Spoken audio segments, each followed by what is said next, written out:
സ്വാഗതം. നമുക്കിന്ന് വളരെ പ്രധാനപ്പെട്ട ഒരു വിഷയത്തിലേക്ക് കടക്കാം. സൂറ ഗാഫറിലെ 51-ാം വാക്യമാണ് നമ്മുടെ മുന്നിലുള്ളത്. തീർച്ചയായും നാം നമ്മുടെ ദൂതന്മാരെയും വിശ്വസിച്ചവരെയും ഐഹിക ജീവിതത്തിലും സാക്ഷികൾ രംഗത്ത് വരുന്ന ദിവസത്തിലും സഹായിക്കുക തന്നെ ചെയ്യും. ഇതൊരു വലിയ ഉറപ്പാണ്. പക്ഷേ ഇത് കേൾക്കുമ്പോൾ തന്നെ ഒരു ചോദ്യം വരാം. ചരിത്രത്തിൽ പല പ്രവാചകന്മാരും വിശ്വാസികളും ഒരുപാട് പരീക്ഷണങ്ങളിലൂടെ കടന്നുപോയിട്ടുണ്ട്. ചിലർ കൊല്ലപ്പെട്ടിട്ടുണ്ട്. അപ്പോൾ ഈ പറയുന്ന ഐഹിക ജീവിതത്തിലെ സഹായം അതെങ്ങനെയാണ് ശരിയാവുന്നത്? അതൊരു വളരെ പ്രസക്തമായ ചോദ്യമാണ്. കാരണം സഹായം എന്ന വാക്കിനെ നമ്മൾ എങ്ങനെയാണ് മനസ്സിലാക്കുന്നത് എന്നതിലാണ് ശരിക്കും കാര്യം.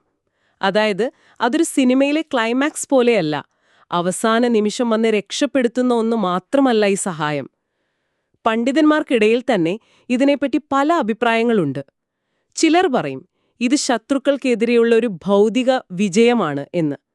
എന്നാൽ മറ്റു ചിലർ പറയുന്നത് അതിനേക്കാൾ പ്രധാനം ആത്മീയമായ ഒരു കരുത്താണ്. എത്ര വലിയ പ്രശ്നങ്ങൾ വന്നാലും വിശ്വാസത്തിൽ നിന്നും മാറാതെ ഉറച്ചു നിൽക്കാൻ കിട്ടുന്ന ആ ഒരു ശക്തിയില്ലേ, അതാണ് യഥാർത്ഥ സഹായം. അപ്പോൾ നിങ്ങൾ പറയുന്നത് സഹായത്തിന് പല രൂപങ്ങളുണ്ടെന്നാണ്. അത് ചിലപ്പോൾ നേരിട്ടുള്ളൊരു വിജയമാകാം, അല്ലെങ്കിൽ സഹിക്കാനുള്ളൊരു കരുത്താകാം. പ്രവാചകൻ യൂസഫിന്റെ ജീവിതം അതൊരു നല്ല ഉദാഹരണമല്ലേ ഇതിനെ? അദ്ദേഹത്തിന്റെ ജീവിതത്തിന്റെ തുടക്കം നോക്കിയാൽ അതൊരു പരാജയങ്ങളുടെ കഥയാണ്. കിണറ്റിലെറിയപ്പെട്ടു, അടിമയായി, പിന്നെ വർഷങ്ങളോളം ജയിലിലും കിടന്നു. കൃത്യമായി അതാണ് പോയിന്റ്. യൂസുഫ് നബി ജയിലിൽ കിടക്കുമ്പോൾ പുറത്തുനിന്ന് നോക്കുന്ന ഒരാൾക്ക് തോന്നും, എവിടെയാണ് ഈ ദൈവിക സഹായമെന്ന്.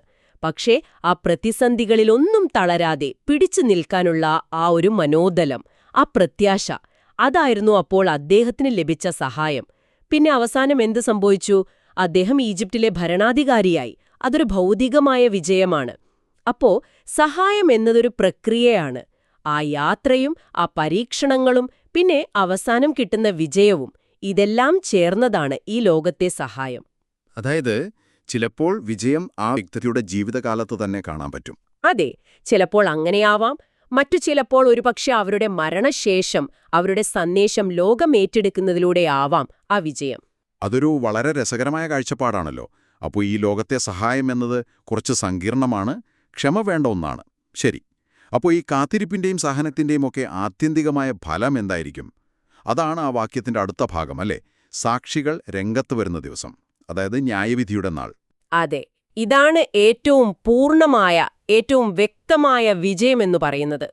കാരണം ഈ ലോകത്തെ കോടതികൾക്ക് തെറ്റുപറ്റാം, ചരിത്രത്തിന് തെറ്റുപറ്റാം, സത്യം ചിലപ്പോൾ മറച്ചുവെക്കപ്പെട്ടേക്കാം, നിരപരാധികൾ കുറ്റക്കാരാക്കപ്പെട്ടേക്കാം.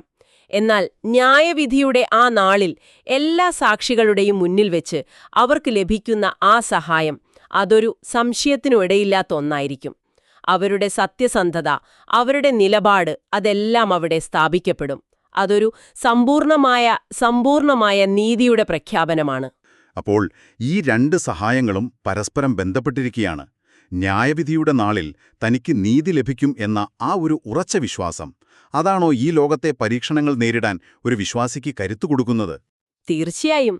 അവ രണ്ടും ഒറ്റ വാഗ്ദാനത്തിന്റെ രണ്ട് ഭാഗങ്ങളാണ്. ഒന്ന് യാത്രയാണെങ്കിൽ മറ്റൊന്ന് ലക്ഷ്യസ്ഥാനം. അങ്ങനെ കാണാം. അവസാനം വിജയം ഉറപ്പാണ് എന്ന ബോധ്യം ഈ യാത്രയിലെ കല്ലും മുള്ളും താണ്ടാൻ നമ്മളെ സഹായിക്കും. അതുകൊണ്ടാണ് ഈ വാക്യത്തിന് ഇത്രയധികം പ്രസക്തി. ഇത് നിങ്ങൾക്ക് പ്രയാസങ്ങൾ ഉണ്ടാകില്ല എന്നല്ല പറയുന്നത്, മറിച്ച് പ്രയാസങ്ങളിൽ ഞാൻ നിങ്ങളെ കൈവിടില്ല എന്നാണ്. അപ്പോ ചുരുക്കത്തിൽ പറഞ്ഞാൽ സൂറ ഗാഫിറിലെ ഈ വാക്യം ഒരു സുഖപ്രദമായ ജീവിതമല്ല വാഗ്ദാനം ചെയ്യുന്നത്. പകരം അർത്ഥവത്തായതും അവസാനം വിജയമുള്ളതുമായ ഒരു ജീവിതമാണ്. പ്രതിസന്ധികളിൽ ഒരു ആശ്വാസവും മുന്നോട്ടു പോകാനുള്ള ഒരു പ്രചോദനവും ഇത് തരുന്നുണ്ട്. അതെ, ഇത് നമ്മളെ വളരെ പ്രധാനപ്പെട്ട ഒരു ചിന്തയിലേക്കാണ് കൊണ്ടുപോകുന്നത്. ഈ ഒരു ഇരട്ട വാഗ്ദാനം, അതായത് ഈ ലോകത്തെ സങ്കീർണമായ പിന്തുണയും പരലോകത്തെ ആ തർക്കമില്ലാത്ത വിജയവും. ഇത് ശരിക്കും മനസ്സിലാക്കുന്നത് നമ്മുടെയൊക്കെ ജീവിതത്തിലെ വെല്ലുവിളികളെ നമ്മൾ നോക്കിക്കാണുന്ന രീതിയെ എങ്ങനെയാണ് മാറ്റിമറിക്കുന്നത്. പെട്ടെന്നൊരു പരിഹാരം കാണാതെ നിരാശപ്പെടുമ്പോൾ ഈയൊരു വലിയ ചിത്രത്തെക്കുറിച്ച് ഓർക്കുന്നത് ഒരുപക്ഷെ നമുക്ക് പുതിയൊരു കാഴ്ചപ്പാട് തന്നേക്കാം. ഇതിനെക്കുറിച്ച് നിങ്ങളൊന്ന് ആഴത്തിൽ ചിന്തിച്ചു നോക്കൂ.